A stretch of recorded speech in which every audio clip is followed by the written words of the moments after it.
Sudah belum muncul ya. Sudah, Bu.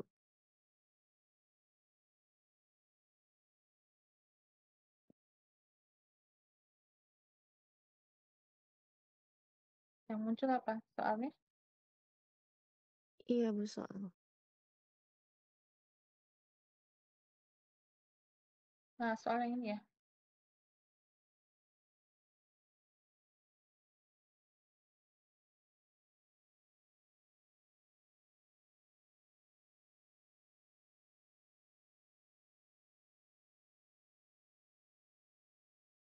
Ya, ada yang masih ingat jawabannya? Ini nomor 1.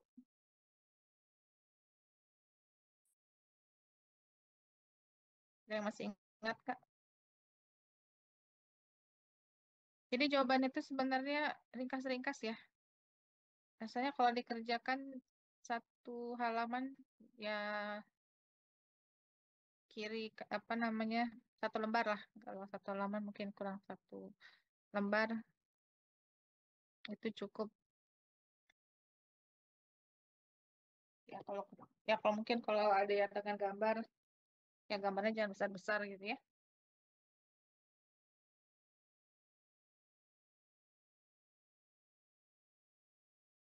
Ada yang masih ingat nggak jawabannya?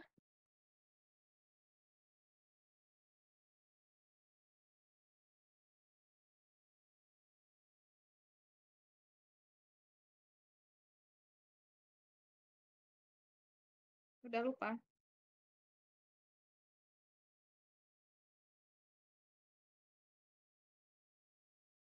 Ya kalau yang nomor 1A itu kan chi-square ya.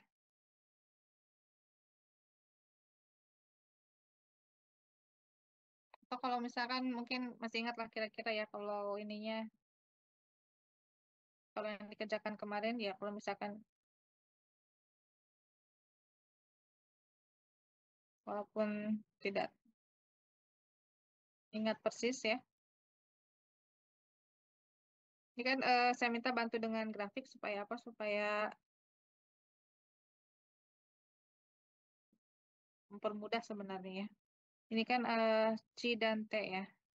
Yang pertama chi dulu. Gambarnya untuk chi gimana grafiknya? Ekornya melebar ke kanan ya.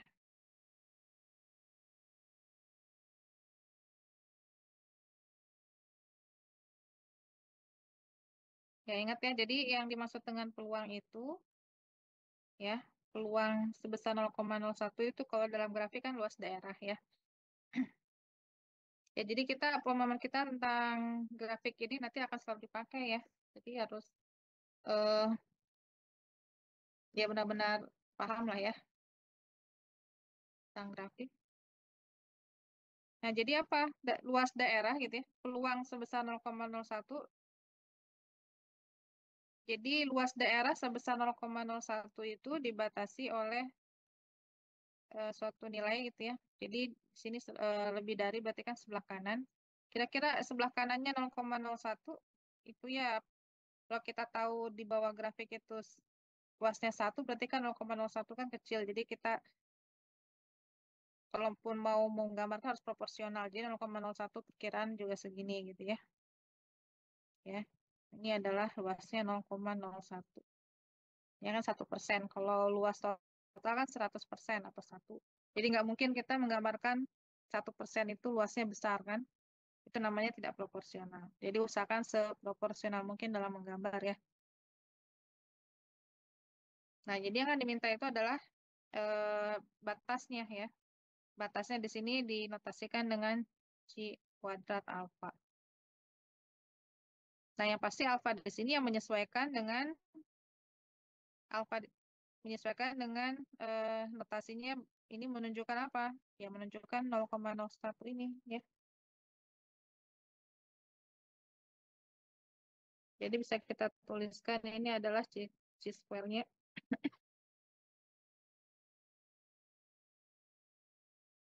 Chi square dari 0,01 gitu ya. Jadi alfanya kita sudah ganti dengan 0,01. Dengan derajat bebas 21 ya. Nah, ini berapa nilainya gitu ya dalam sumbu X itu. Nah,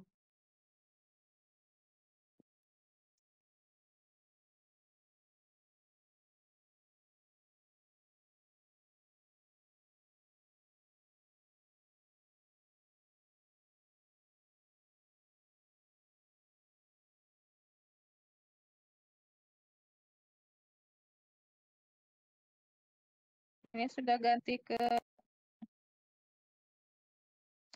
layarnya, sudah ganti ke tabel belum? Tabel. Atau masih soal Oh, tes? sudah di tabel.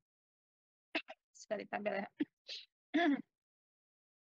Tabel C.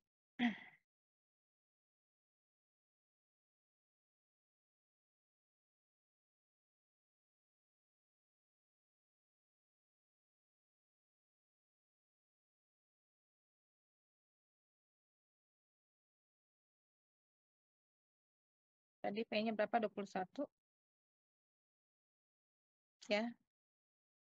Jadi C kuadrat alfa. Jadi alfanya itu harus menyesuaikan dengan luas yang ada di sebelah kanan ya. Jadi alfa 0,01.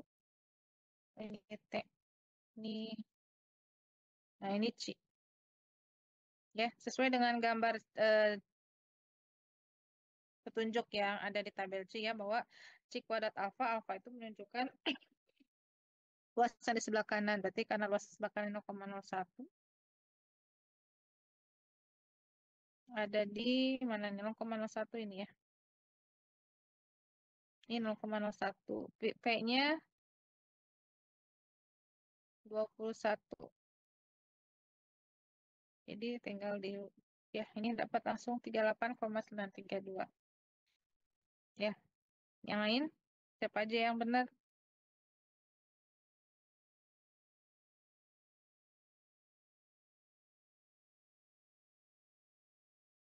Ada yang merasa masih ingat jawabannya itu?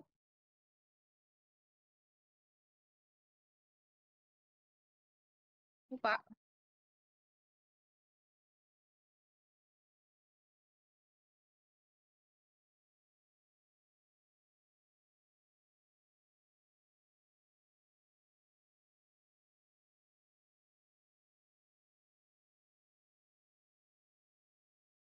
Ya, Alia sudah konfirmasi hadir. Tinggal grid guys ya.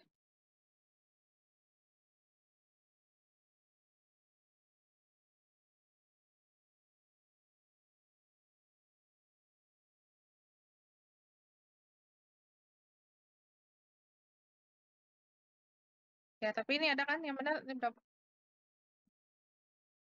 berapa orang yang benar? Ya, hitung, jawab sendiri aja deh ya. Jadi berapa tadi?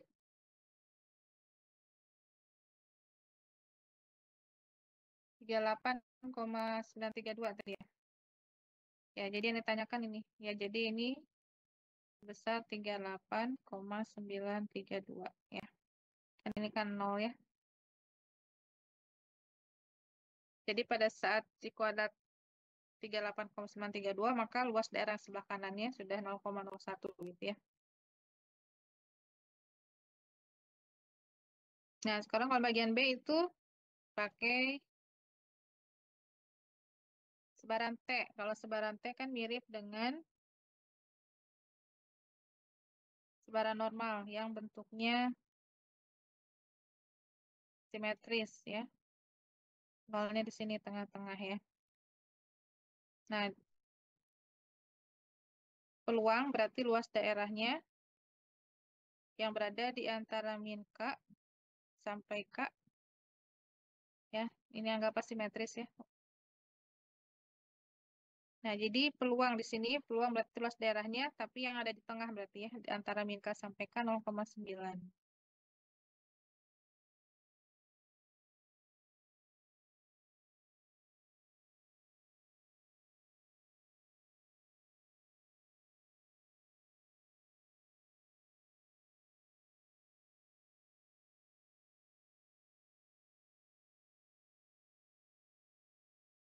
Nah, kemudian kalau T itu gimana? T itu sebenarnya mirip dengan, ya, berarti kita pakai apa namanya, tabel T,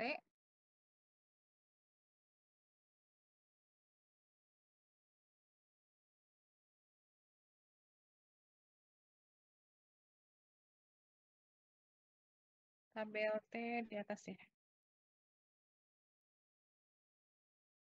di bawah.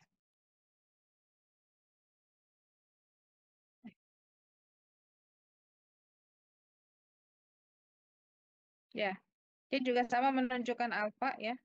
T itu mana? T, T. Nah,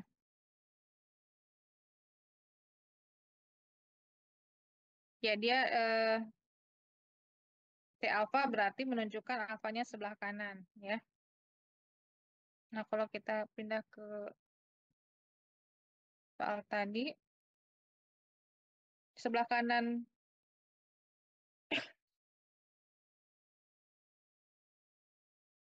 kalau kita patokannya tabel yang tadi kan berarti sebelah kanan.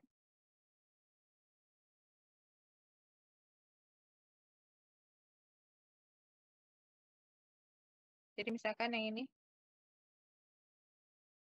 sebelah kanannya ditandai dengan alfa, maka ini disebutnya sebagai T alfa.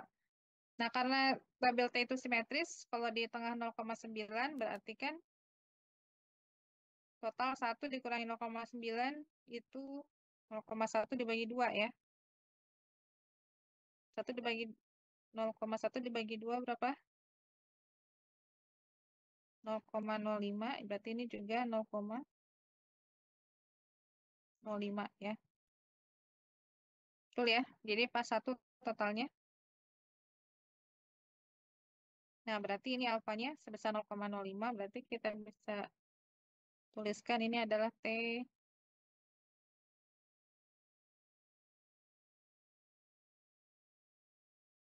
0,05 gitu ya. Supaya nanti di tabel diperoleh apa di tabel T? T 0,05 berarti sebelah kanannya alfanya ya adalah 0,05 ini ya ada ya. Ada di sini 0,05. Derajat bebasnya berapa? Tadi N-nya 24.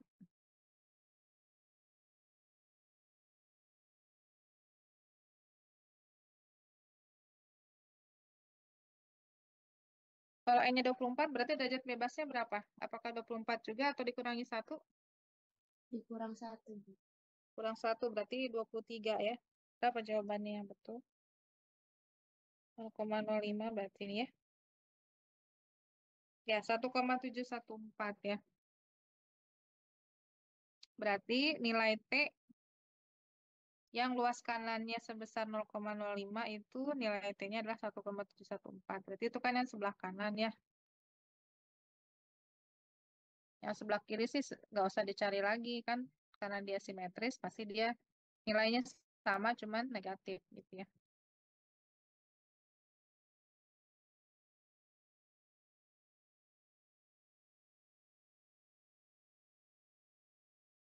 Ya, berarti ini adalah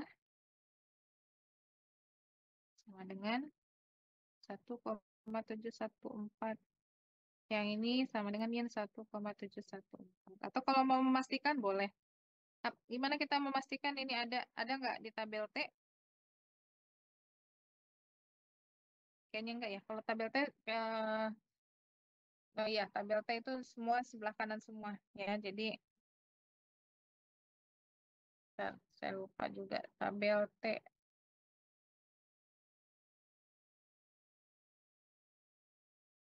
Ya kalau tabel T kayaknya sebelah kanan semua ya. Ya nggak ada ya. Jadi semua menunjukkan sebelah kanan. Jadi artinya kalau yang sebelah kirinya ya pasti negatifnya karena dianggap simetris. Jadi pemborosan lah kalau tabelnya memberikan yang negatif juga itu namanya pemborosan ya. Jadi tinggal menyimpulkan aja gitu kan. Ya, jadi itu soal ada yang betul dua-duanya. Kemudian ada banyak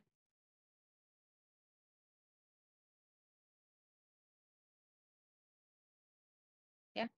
Jelas ya. Nah, nomor 2 gimana? Kemarin katanya kendalanya banyak yang nomor 2. Siapa yang bilang ya?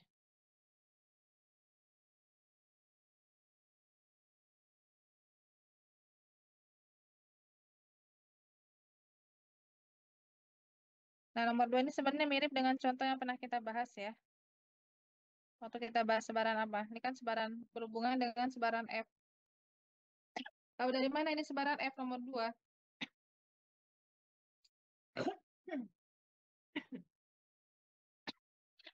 Ya, pertama ada dua buah ragam, ada S1 kuadrat dan ada S2 kuadrat.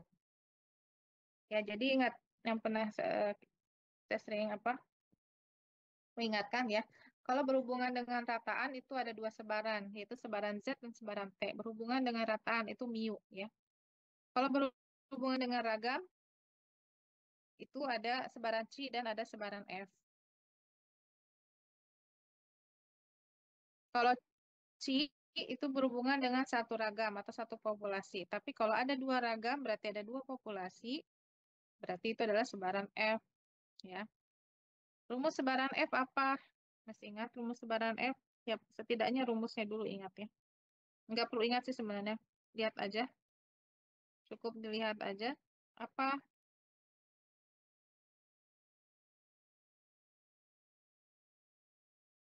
rumusnya sebaran F?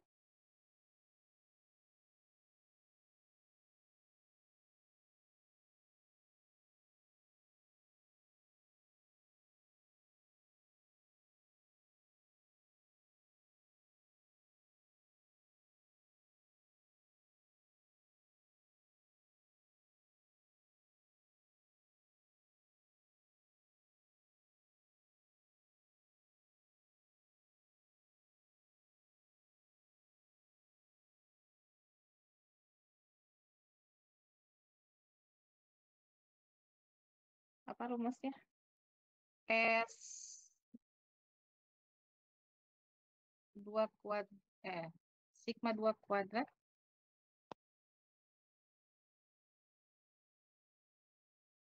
Ya, sebenarnya ada dua bentuk ya. Mau yang mana silakan pakai.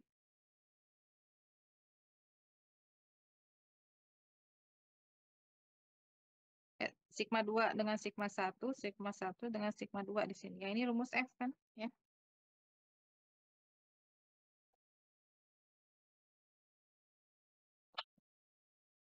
Nah, jadi ini mirip dengan soal yang mana nih saya sudah. Nah, ini coba lihat pembahasannya ini ya miripnya dalam hal apa ya? Ya sama ya. Jadi di sini soalnya kan diketahui peluang S1 kuadrat per S2 kuadrat dibatasi oleh A dan B yang peluangnya sebesar 0,9 ya. Berarti luas daerahnya sebesar 0,9. Ya, bedanya kalau soal kita di sini di sini S1 kuadrat per S2 kuadratnya kan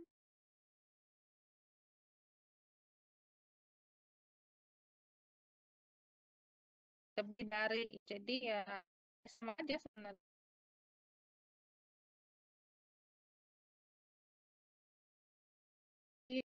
Mengikuti tapi menyesuaikan gitu ya, menyesuaikan dengan soalnya. Oh, kalau ini berarti kan lebih dari, berarti gambarnya gimana gitu ya.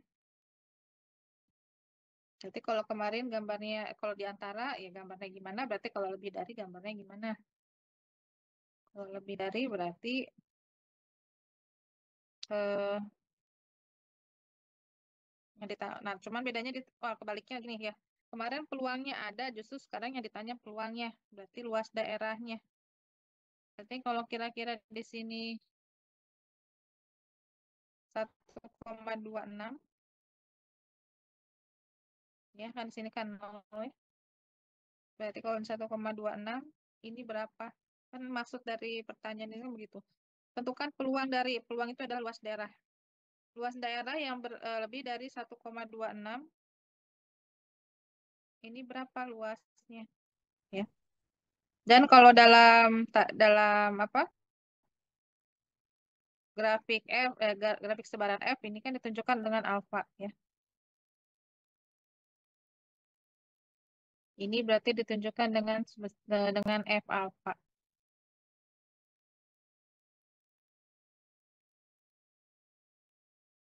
F alfa berapa gitu ya? F alfa alfanya berapa yang F alfanya itu ada 1,26 gitu ya. Jadi yang ditanyakan. Jadi sebenarnya ya Sama tapi beda, beda tapi sama gitulah dengan soal kemarin. Dengan soal yang pernah kita bahas. Kalau ini ditanyakan batasnya gitu ya. Batas A dan B-nya luasnya 0,9. Kalau yang sekarang soalnya batasnya ada tapi sebelah kanan aja 1,26. Nah, luasnya berapa gitu.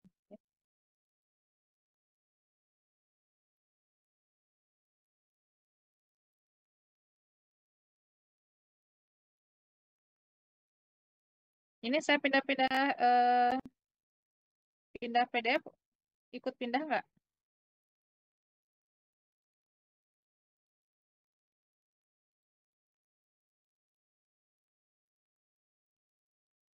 Ini PDF-nya yang mana sekarang?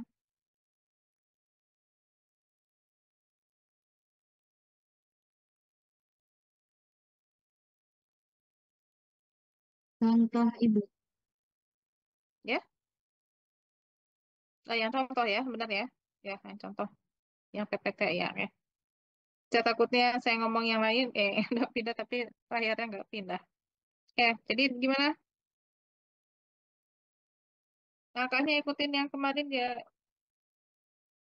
karena mirip, mirip tapi ya disesuaikan juga.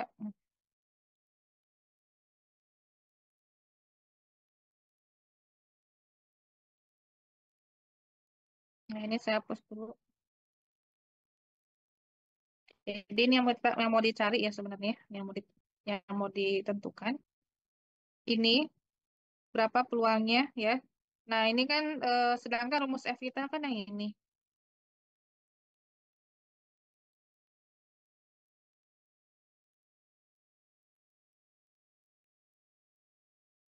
Atau kita bisa kalau kita sesuaikan dengan rumus F untuk ujung-ujungnya mau sampai ke sini gitu ya. Kita tuliskan dulu rumus F-nya kan harusnya begini. P kalau dalam F ya, harusnya kan begini, ada sigma 2 kuadrat S1 kuadrat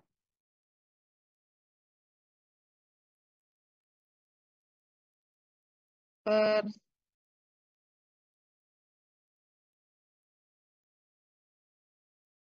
nah lebih dari, nah ini kalau ini F-nya ya, atau ya dari suatu batas ya, ini kan akak itu eh, apa namanya, ya nilainya lah ya, nilainya berapa gitu ya. Tapi bukan 1,26.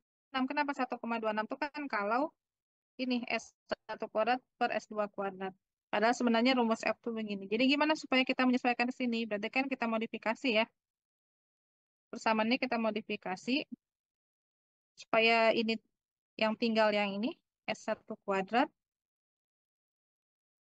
per S2 kuadrat lebih dari, nah yang ini kan pindah gitu kan. Yang ini pindah ke sana. Yang ini tinggal. Jadi kalau pindah gimana? Berarti sigma 1 kuadrat balik ya. Eh, tadi balik.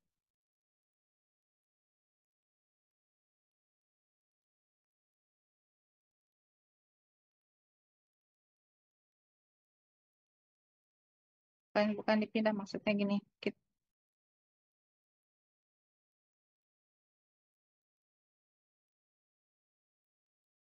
Jadi ini kita sesuaikan bentuknya supaya mirip seperti ini gitu ya.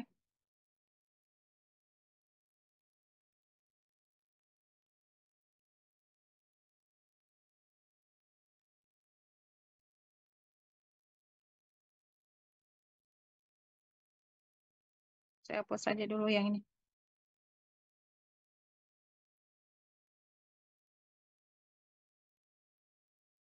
Ya, jadi kalau kita mau menyesuaikan dengan rumus F tadi ya, berarti bentuk yang ini gitu ya, atau sama dengan aja deh, sama dengan,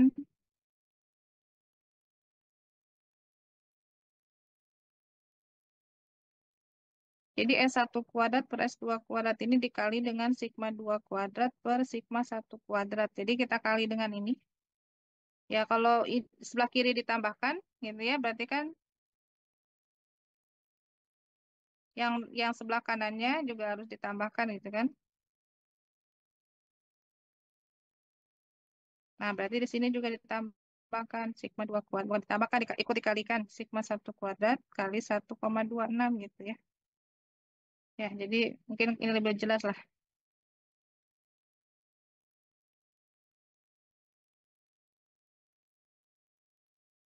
Ya, kan asalnya seperti ini. Tapi ini kan bukan rumus F. Kenapa rumus F itu kan harusnya lengkap ya. Ada sigma 2 kuadrat per sigma 1 kuadrat. Jadi kita tambahkan di sini. Kita tambahkan di ruas kiri, berarti ruas kanan juga ditambahkan. Bukan ya dikalikan ya. Nah, baru ini adalah rumus F. Ini adalah F. Nah, ini tadi yang saya tuliskan ini sebagai nilai K itu ya. Ini yang nilai K-nya tadi. Ya. Nah, ini kalau kita lanjutkan, berarti sama dengan gimana? Berarti peluang dari ini adalah F, ya kan? Ini rumus F nih, sudah lengkap rumus F-nya lebih dari berapa? Sigma 2 kuadrat, sigma 1 kuadratnya kan ada di sini ya. Sigma 2 kuadratnya 15, sigma 1-nya 10 dikalikan 1,26. Berarti sama dengan peluang F lebih dari berapa tuh? Silakan dihitung. 1,89. Oh, cepet banget. 1,89 ya. Nah, kan gitu. Nah, ini yang nilai Kak tadi yang saya maksud. Jadi, nah kalau 1,26 itu kan bukan F-nya ya. Jadi, dia sudah dikalikan dengan tadi 15 per 10 ya. Sama dengan 1,89. Nah, 1,89 itu akan memberikan nilai alfa berapa? Ya, itu yang dilihat di tabel F. Ya, tabel F. Ini adalah F alfa berapa gitu ya. Alfanya berapa? Ya, di mana derajat bebasnya P1, V2 ya. Berarti ini P1-nya dikurangi 1 berarti ya. 25 berarti 24. N2-nya 31 berarti 30. Jadi F alfa 24,30 yang menghasilkan ya yang nilai F-nya itu 1,89 ya. Silakan cek di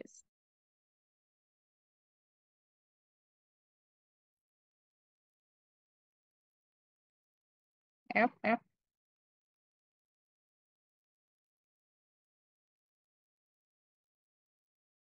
Nah, ini F. Kan F itu cuma ada dua. Jadi kalian cuma ngecek di alfa yang 0,05 dan 0,01 itu aja. Yang V1-nya 24, 30.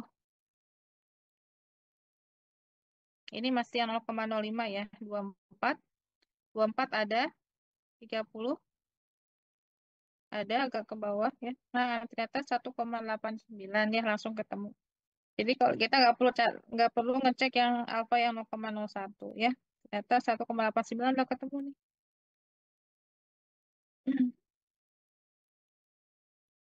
Nah, berarti alfanya 0,05 gitu ya.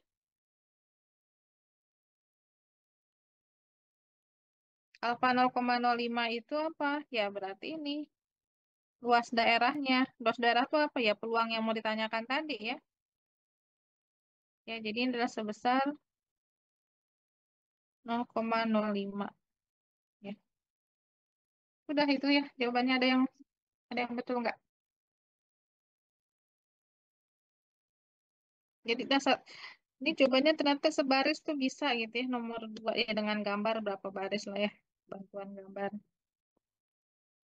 Jadi sengaja soalnya justru soal yang kita bahas di kelas itu justru lebih panjang itu kan. Nah, ini lebih panjang dibandingkan yang dijadikan soal UTS.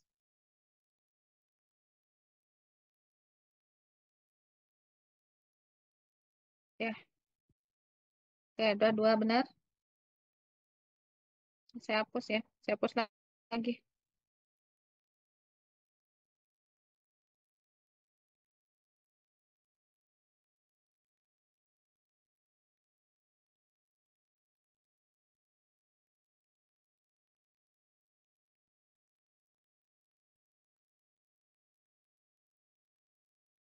Nah, lanjut nomor tiga. Nomor tiga itu juga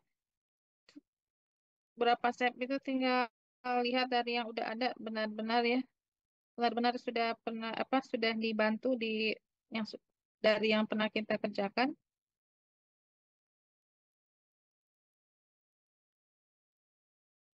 Mana saya munculkan aja ya.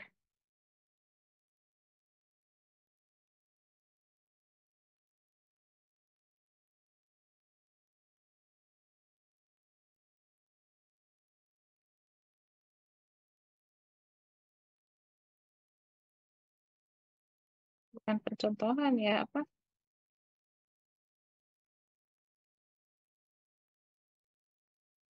pendugaan parameter.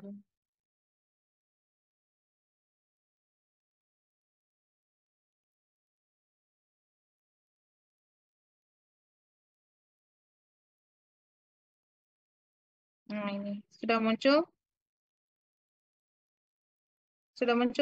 pendugaan parameter, pendugaan titiknya. Sudah, Ibu. Nah ini sebenarnya mirip ya dengan soal kita. Miripnya di mana kan bukti teorema 2 kan tentang S kuadrat. Ini statistiknya adalah S aksen kuadrat ya. Perhatikan rumusnya sama mirip dengan S kuadrat. Bedanya yang S kuadrat kita yang di bukti teorema 2 itu kan per n-1 ya. Sedangkan di sini soalnya per n ya. Nah, ini rumus S kuadrat ini ya. Jadi tinggal coret min 1. Jadi bayangkan kalian mengerjakannya tinggal nyontek ya. Dengan mencoret n-1-nya dicoret gitu ya.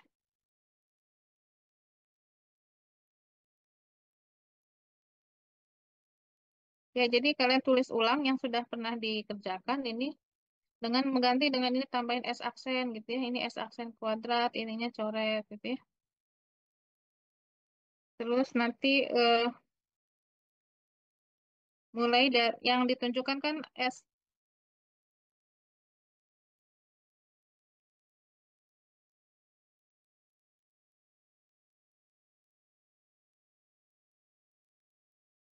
ya. Jadi pokoknya tambahin aksen ini ilangin gitu ya.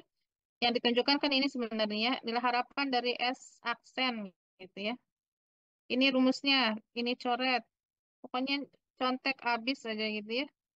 Ini buang ke depan tapi nggak ada min 1. Yang ini apalagi ini semua sama persis. Ini ke bawah berapa kali semua sama, sama, sama, sama gitu ya. Ini coret aja gitu ya. Nah, intinya yang terakhir itu ini nggak ada min 1-nya, ini nggak ada min 1-nya gitu ya. Coba soalnya.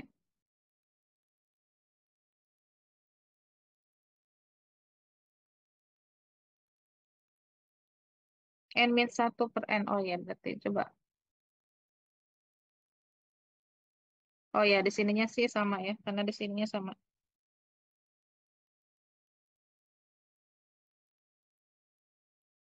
Cuman kalau di sini kan habis N-1 per N-1 kan habis. Kalau di kita nggak habis. Kenapa di soal kita? Karena ini tetap N-1 dari sini kan ya. Berarti ini tetap. Jadi cuman bawahnya nggak ada. Jadi N-1 per N kali sigma kuadrat. Jadi ini sudah terbukti ya. Tanyaannya apakah ini penduga yang bias atau tak bias gitu ya. Nah, jangan kebalik apa itu bias, apa itu tak bias. Jadi yang kalau kita menduga, ini kan berarti kan menduga ragam ya. Kalau ini sebagai penduga ragam kan harusnya kalau menduga S kuadrat ya berarti harus ujungnya ya tadi sama dengan S kuadrat ya. Jadi nilai harapannya harus sama dengan yang akan diduga ya. Mau menduga sigma kuadrat ya harus ketemunya sigma kuadrat. Nah, itu baru adalah penduga yang tak bias ya. Tak bias. Kalau yang diduganya sama dengan yang diharapkan ya, itu tak bias. Tapi ini soal kita mau menduga sigma kuadrat ya. Tapi nilai harapannya ternyata tidak ketemu nilai harapannya nggak ketemu sigma kuadrat. Kenapa? Karena ada ininya gitu ya. Ada ketambahan ini ya. Kan harusnya ini aja gitu. Harusnya ini aja sendirian tanpa ada tambahan yang lain. Nah, berarti nilai harapan dengan yang akan diduga tidak sama. Berarti kalau tidak sama itu adalah bias. Ya, jadi jangan kebalik antara bias dan tak bias. Bias itu kan artinya menyimpang ya. Menyimpang artinya tidak sesuai dengan yang diharapkan kan gitu. Yang diharapkan itu harus sama dengan sigma kuadrat ya. Jadi nomor 3 itu eh, tinggal nyontek saja ya. Kan boleh ya nyontek. Nyontek catatan boleh.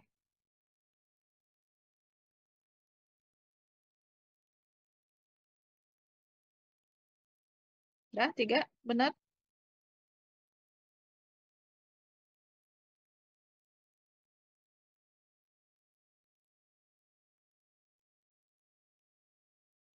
Ya, berarti saya ngasih soal kan mudah-mudah ya. Jadi jangan protes ya. Kalau soalnya sulit, tidak boleh protes. Soalnya mudah, tinggal nyontek aja.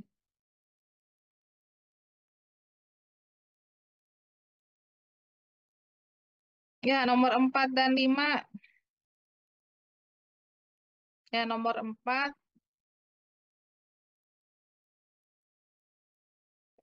intinya 4 dan 5 itu sama-sama menduga selang ya. Nah, yang 4 itu menduga selang apa?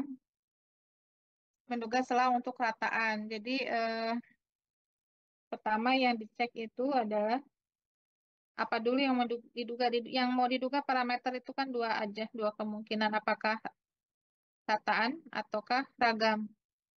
Nah, ini soalnya menduga rataan. Ketika kita melihat soal itu, oh menduga rataan, berarti ada hubungannya dengan sebaran Z atau T gitu ya. Nah, tapi sebelum itu rataan itu kan ada dua kemungkinan ya. Apakah ini ada satu populasi atau dua populasi? Oh, ternyata ada dua gitu ya. Berarti menduga dua ragam, dua rataan ya. Kalau dua rataan yang diduga itu biasanya adalah selisihnya ya, selisih antara kedua rataan tadi.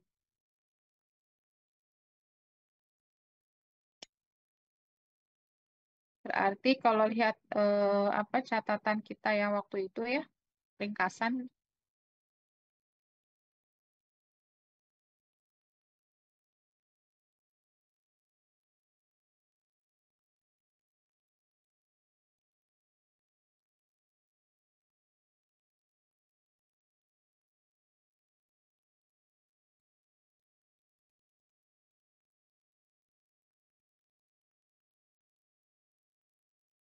ya, ini berarti tentang rataan ya. Rataan satu contoh berarti bukan yang ini. Dua contoh, nah berarti ini kita dua contoh. Apakah dua contohnya itu, ya berarti dua contoh. Udah, kita kemungkinannya baru kita lihat di soal. Asumsi yang dipakai yang mana? Apakah yang sigma kuadrat itu sigma populasi berarti ya? Ragam populasi diketahui atau tidak diketahui? Coba tadi balik ke soalnya. Diketahui atau tidak diketahui?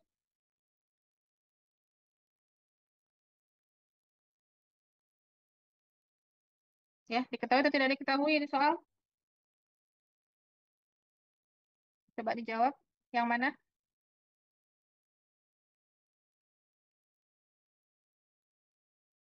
Asumsinya yang dipakai yang mana dalam soal? Yang ragam populasi diketahui atau tidak diketahui?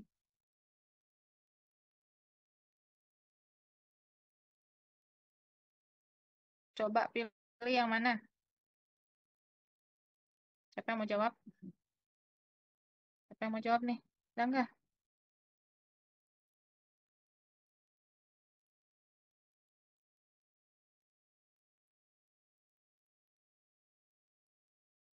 Halo, siapa nih? Elinda, ada Elinda? Ada Ibu, Ya, ini menurut Elinda, ini ragam populasinya diketahui atau tidak diketahui di soal?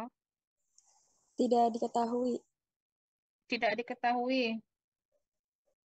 Yakin tidak diketahui? Kenapa tidak diketahui? Iya, Ibu. Eh, karena nggak dikasih tahu itunya, Nilainya. ragam angkanya, ragam populasinya. Ya, kata Elinda tidak diketahui karena tidak diberikan di soal nilainya. Ya. Nah, berarti kita sudah punya dua kesimpulan ya. Sudah dapat ini berkenaan dengan dua ragam, kemudian asumsi yang tidak diketahui. Nah, tidak diketahui ada dua kemungkinan lagi ya. Nah, tapi ini kayaknya di soal udah ketahuan ya. Yang mana? Yang satu apa yang dua?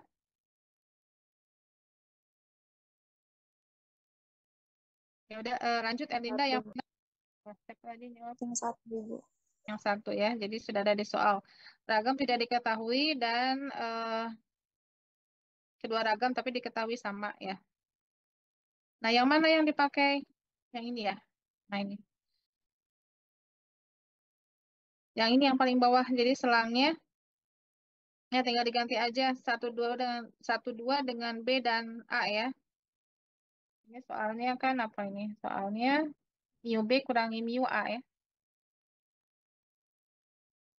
Jadi bukan satu dan dua. Jadi B kurangi A. Nah, ya udah tinggal disesuaikan aja. Berarti diganti mu ini B, ini A, dan yang lain juga sama ya. Berarti yang sebelah ini juga X barnya juga XB min XA ya. Jangan di sininya mu B min mu A, tapi di sininya XA min XB ya. Jangan ya. Ini kan kalau satu kurangi dua ya berarti semuanya satu kurangi dua. Gitu ya. Kalau B dikurangi A, semua juga harus B kurangi A. Jadi jangan ya harus konsisten gitu ya. Ya, mungkin itu yang perlu dihitung yaitu tadi X bar, XB bar, XA bar, ya. XB bar dihitung dari mana ya? Dihitung dari angka-angka ini ya. Jadi yang perlu kalian, jadi rumusnya sudah ada formulanya. Jadi yang perlu dicari ya nilai-nilainya aja kan ya. Berarti dari sini nanti ada X, B, XA ya. Kalau ini XA bar dengan sigma A gitu ya. Dari sini nanti ketemu XB bar dan bukan sigma, apa namanya S ya, salah. Maaf, lupa. SA atau S kuadrat ya, S kuadrat yang nanti diakarin.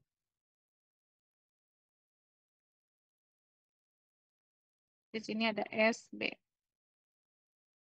XB dataan dengan S dapat, setelah itu apa?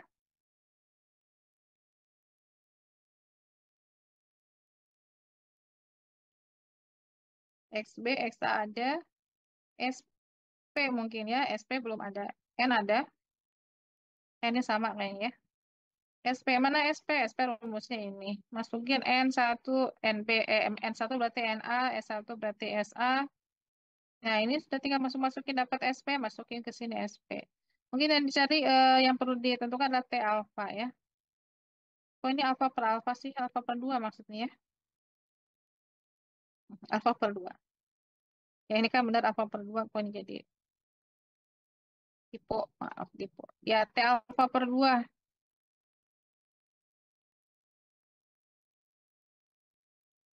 Alfanya berapa? 95%. Ya,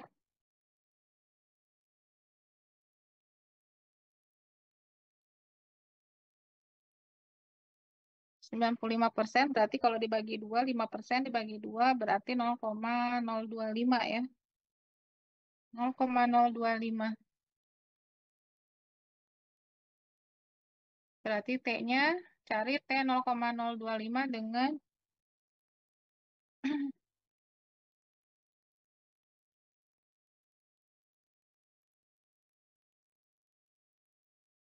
P-nya. P-nya berapa derajat bebasnya? N1 tambah N2 dikurangi 2 ya. Derajat bebasnya itu ya. Ya. Jadi N1 tambah N2 dikurangi 2. Berarti berapa tuh? Derajat bebasnya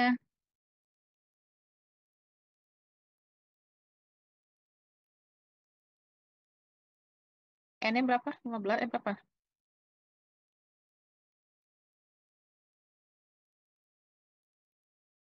Ada berapa itu? Dihitung aja. 15 ya? Ya, 15 sama 15, 30, kalau 28. Jadi V-nya 28. Ya, silakan dicari berapa itu. T 0,025. Ya, derajat bebas 28.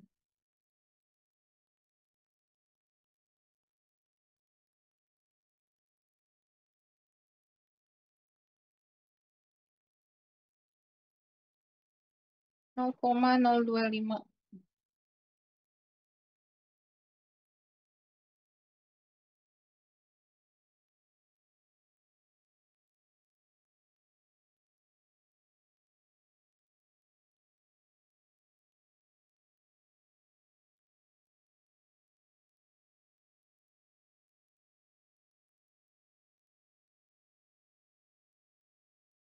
0,02.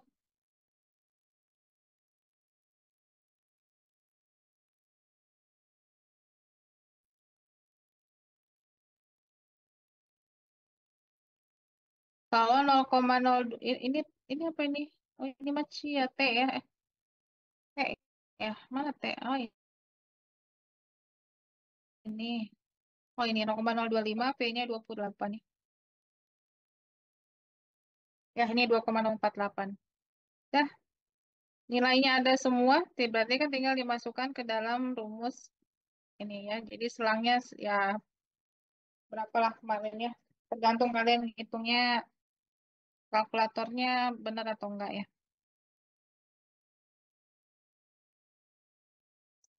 Kayaknya bisa lah ya, ini ya. Terakhir, soal terakhir masih juga tentang selang. Cuman ini juga ya kalau yang nomor 4 agak panjang. Kenapa? Karena harus menghitung juga ya. Tadi X barnya harus dihitung, S harus dihitung. Nah itu harus mungkin harus teliti. Kalau nomor 5 ini gampang. Ini semuanya udah ada nilainya. Dan berarti ini kan jawaban ini nggak perlu menghitung. Ya, perlu hitung-hitungan lagi. Tinggal dimasukkan saja ke dalam ke dalam selang ragam berarti. Selang ragam, ragamnya eh, ada dua. Dua apa satu ini? Satu ya. Ragamnya ada satu, berarti ini sebaran C. Ya, kalau yang ragamnya dua itu adalah sebaran F. Sebaran C, rumusnya apa? Sebaran C, menduga ragam.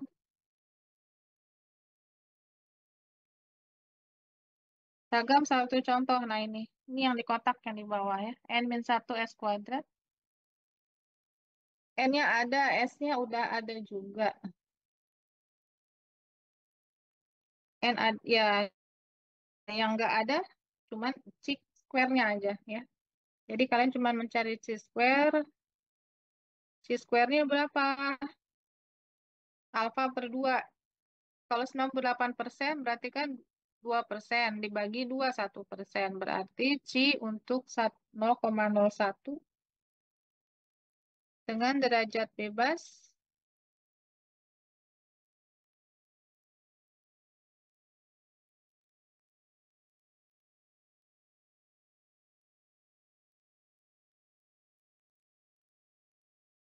Nah ya kalau yang sebelah kiri, yang ya sebelah kiri kan C kuadrat, yang selang kiri itu C kuadrat yang ini ya. C kuadrat 0,01 derajat bebasnya berapa? 15 ya. Tadi N-nya 16. Coba dicari berapa? Coba soalnya mana? Oh, 20. 20 berarti 19 ya. P-nya 19. Untuk yang C kuadrat alfa per 2 berarti silakan cari di tabel.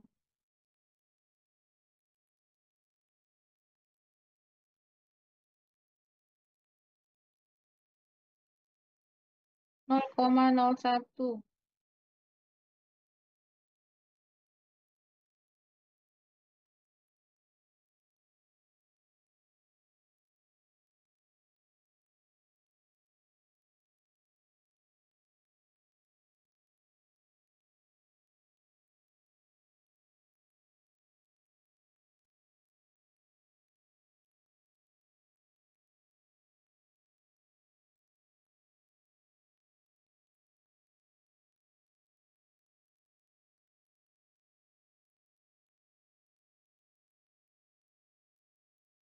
0,01 mana 0,01 di atas ya.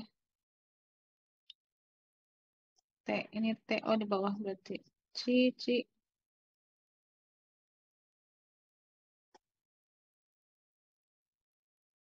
Ini F, oh ini F masih. Ini C 0,01 ini. Ya ini. P-nya 19. Nah ini 36,191 ya. Nah ini 361,91 berarti ini adalah untuk C kuadrat alfa per 2. Berarti untuk yang di sini yang batas kiri ya. Batas selang kiri, batas bawahnya. Nah, baru yang kanannya itu 1 dikurangi. Ya. Jadi kalau tadi 0,01 berarti 1 dikurangi 0,01 berarti kan 0,99. 0,99 berarti tinggal dicari 0,99 ada di atas. P-nya yang 19. Berarti yang 7,633 ya. Dah, ya. Berarti ngerjainnya udah tadi ini 36, ini berapa tadi? Ini 3 yang ini per 3,191 tadi ya. Ini per 7,6. Dah langsung dapat. Jadi berarti sebenarnya kayaknya nggak nyampe 2 jam beres. Tapi kemarin banyak yang kekurangan waktu. Jadi yang kurang bukan waktunya mungkin ya. Mungkin kurang belajarnya kayaknya ya. Kurang latihannya. Ya, jadi itu evaluasi untuk TS kemarin ya. Mudah-mudahan ada bayangan kira-kira berapa nilainya. Jadi kalau misalkan nungguin nungguin koreksian nggak belum selesai udah tahu duluan ya. Kira-kira berapa nilainya.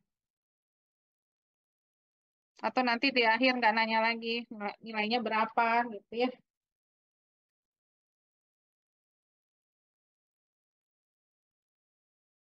Ya, ada yang mau ditanyakan dari pembahasan kita?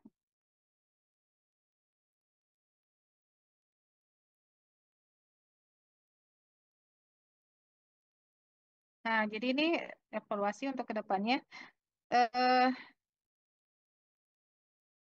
jadi belajarnya jangan ada yang kelewat gitu ya. Kadang-kadang gitu kan. Ya karena yang namanya ujian, kalau dikasih soal banyak kan nggak mungkin ya. Jadi yang sudah kita bahas mungkin ada soal-soal yang keluar dan nggak semua soal juga keluar. Tapi itu semua sudah dipelajari, intinya dipelajari ya. Ya, jadi nggak mungkin saya ngeluarin soal yang nggak pernah dipelajari nggak ya.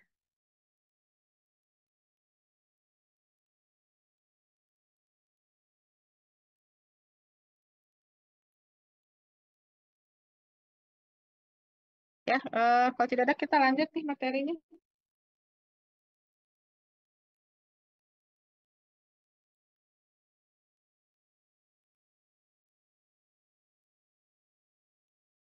Materinya kita lanjut.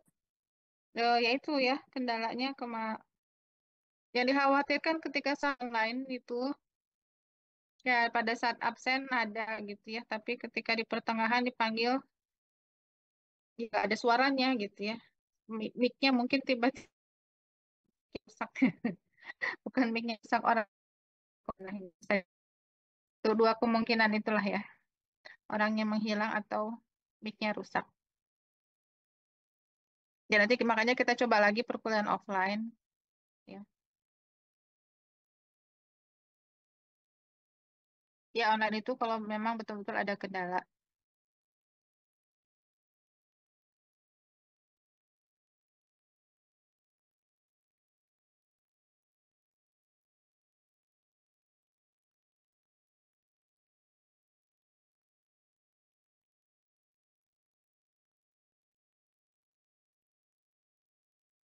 Ya ini sudah keluar PPT tentang pengujian hipotesis.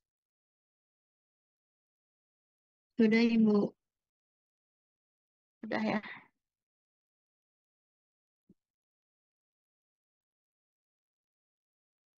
Ini dihapus.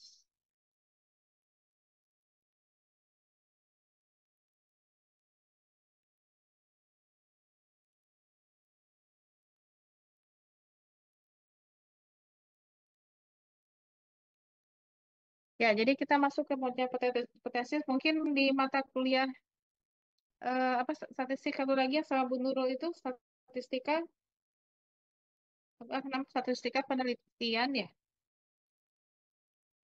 Mata kuliahnya apa namanya?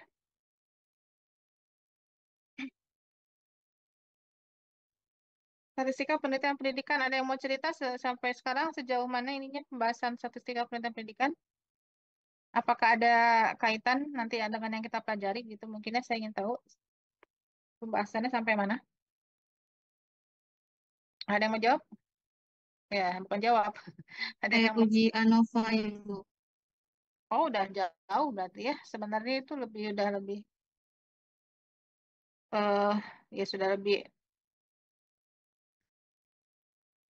bahasanya sudah lebih panjang. Berarti untuk pengujian hipotesis masih sudah lewat ya.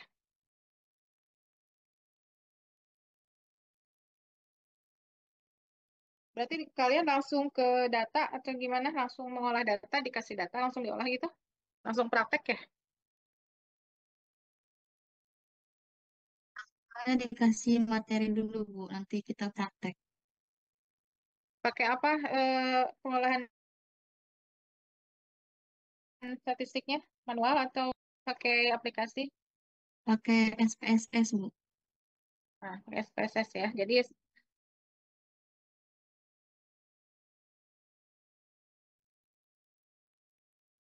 disuruh install juga. Iya, Bu. Ya, jadi bedanya ya.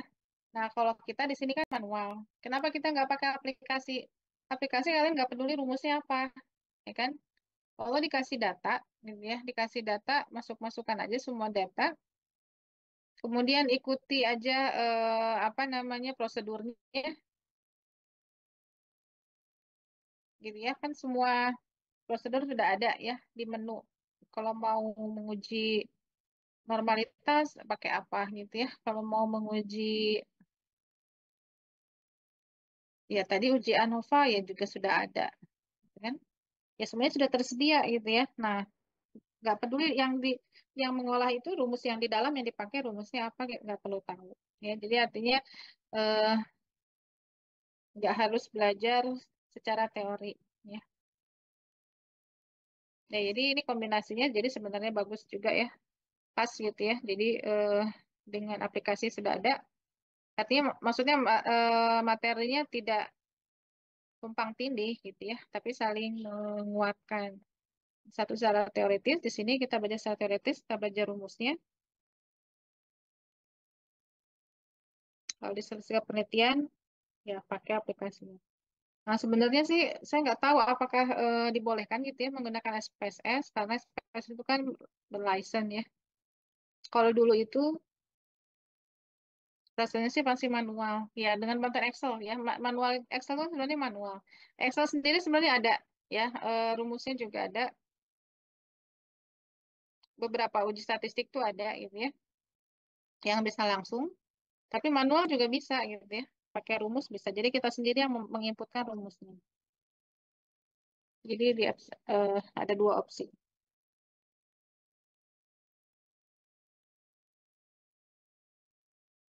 Ya, mudah-mudahan jadi kalau sudah pernah sudah jauh sampai ANOVA ini tidak masalah ya.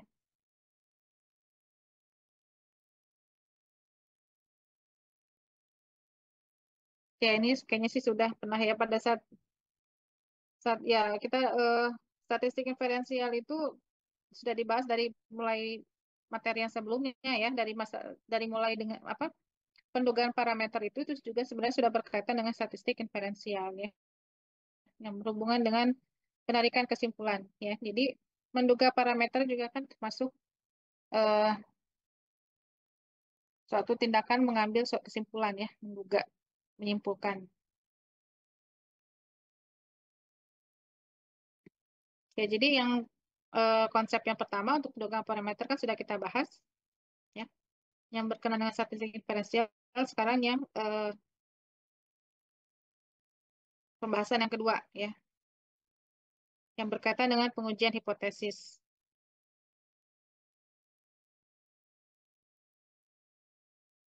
Nah, ini mungkin beberapa konsep atau istilah yang perlu dipahami dulu ya. Apa yang dimaksud dengan hipotesis statistik? Hipotesis pernyataan statistik. Ya, pernyataan statistik itu artinya lebih maknanya di sini kita memberikan apa menyat, membuat suatu pernyataan ya, atau dugaan. Kita mau menduga mengenai eh, suatu populasi ya, satu atau lebih ya, satu atau lebih populasi. Pernyataan tentang apa atau dugaan tentang apa ya tadi ya. Apa saja sebenarnya yang ada di dalam populasi itu? Apakah bisa juga berkaitan dengan parameternya ya? Apakah berkenaan dengan datanya, mu-nya gitu ya? Apakah berkenaan dengan ragamnya atau apa saja yang ada dalam populasi tadi gitu ya? Nah, yang namanya dugaan gitu ya dalam suatu hipotesis.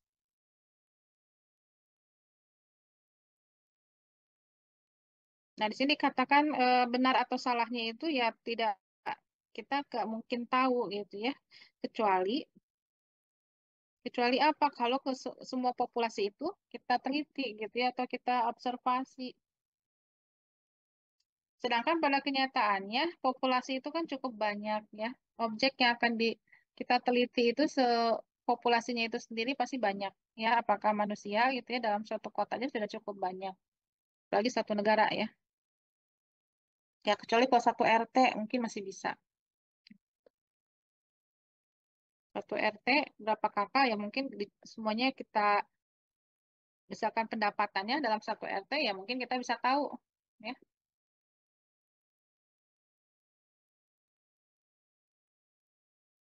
Karena satu RT ya paling berapa kakak gitu ya. Paling 40 kakak udah banyak ya.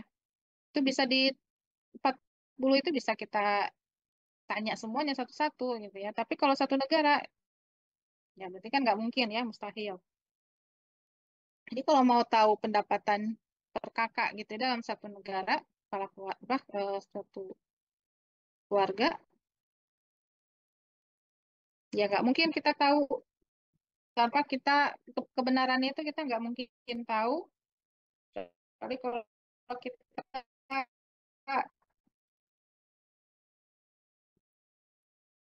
data satu persatu populasinya. Tapi kan tidak dilakukan apa yang dilakukan Jadi artinya kalau satu negara di Indonesia nggak mungkin kita ambil Jawa saja gitu ya. Jadi semua pulau ada dalam satu pulau dalam setiap provinsi ada kecamatan gitu ya. Nah itu pasti harus representatif.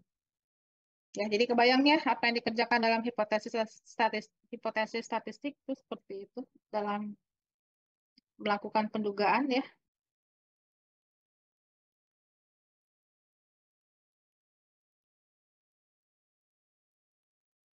Nah, jadi kendalanya seperti ini ya. Dari data sampel yang kita ambil ya. Nah, bisa jadi tadi ya, namanya kita mengambil data.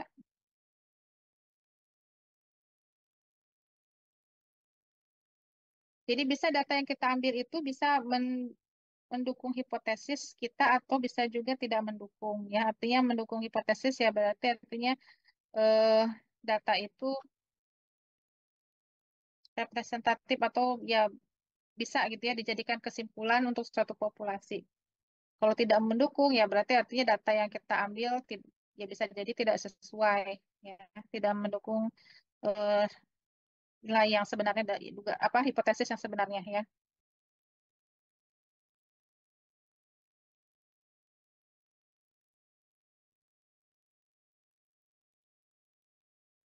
Nah, berarti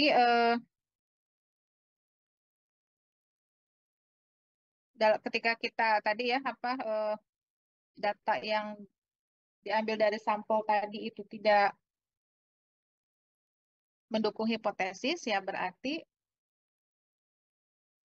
pada akhirnya kita akan menolak hipotesis kita gitu ya. Nah, ketika kita menolak atau menerima hipotesis itu selalu ada peluang untuk salah gitu ya. Jadi mau kita menerima gitu ya tetap ada peluang salah. Ketika kita menolak pun tetap ada peluang untuk salah. Nah, itu ya jadi dilema ya. Jadi mau menolak atau mau menerima tetap dua-duanya mengandung kesalahan. Nah, ini jadi gambaran konsepnya seperti ini. Ya, jadi dalam ya, hipotesis tadi kan apa tadi pernyataan statistik, hipotesis statistik itu ada pernyataannya, pernyataan atau dugaan.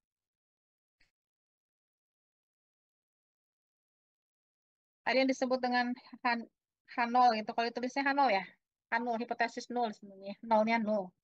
Ya. Jadi itu adalah suatu pernyataan tentang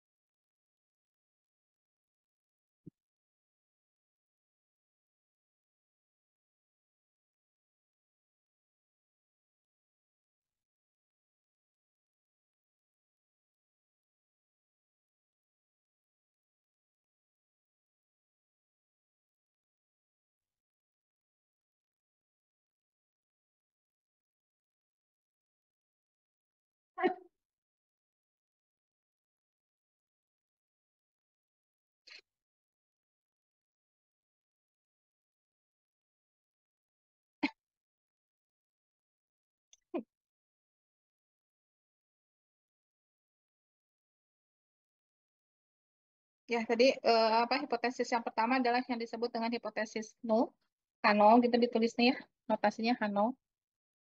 Itu adalah pernyataan hipotesis dari pernyataan yang akan kita uji mengenai suatu populasi ya. Nah, lawannya apa? Jadi lawan hipotesis nol ada yang disebut sebagai hipotesis alternatif atau H1. H1 itu adalah jawaban dari hipotesis nolnya ya.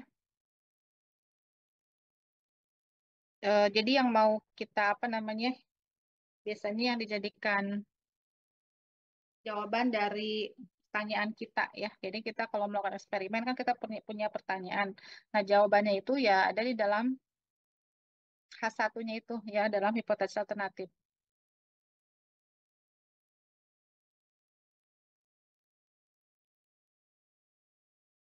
Nah, jadi kesimpulannya itu sebenarnya ada dua ya. Jadi kalau yang pertama, jadi kalau kita, jadi H0 dan H1 itu kita tuliskan ya, kita rumuskan dalam bentuk pernyataan.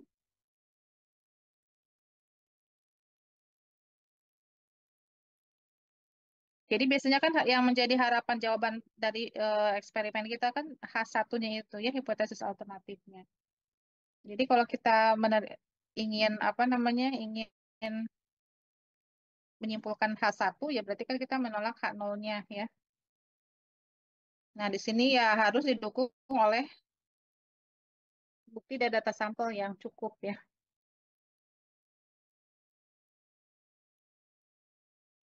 Sedangkan kalau kita gagal menolak H0 ya, kita tidak bisa menolak H0 karena memang data sampel kita itu tidak cukup untuk menolak ya. Nah, di sini tadi ya yang sudah saya katakan bahwa ketika kita menolak ataupun menerima H0 itu dua-duanya pasti akan berpeluang untuk melakukan kesalahan ya. Jadi menolak juga salah gitu ya, nerima juga salah gitu ya.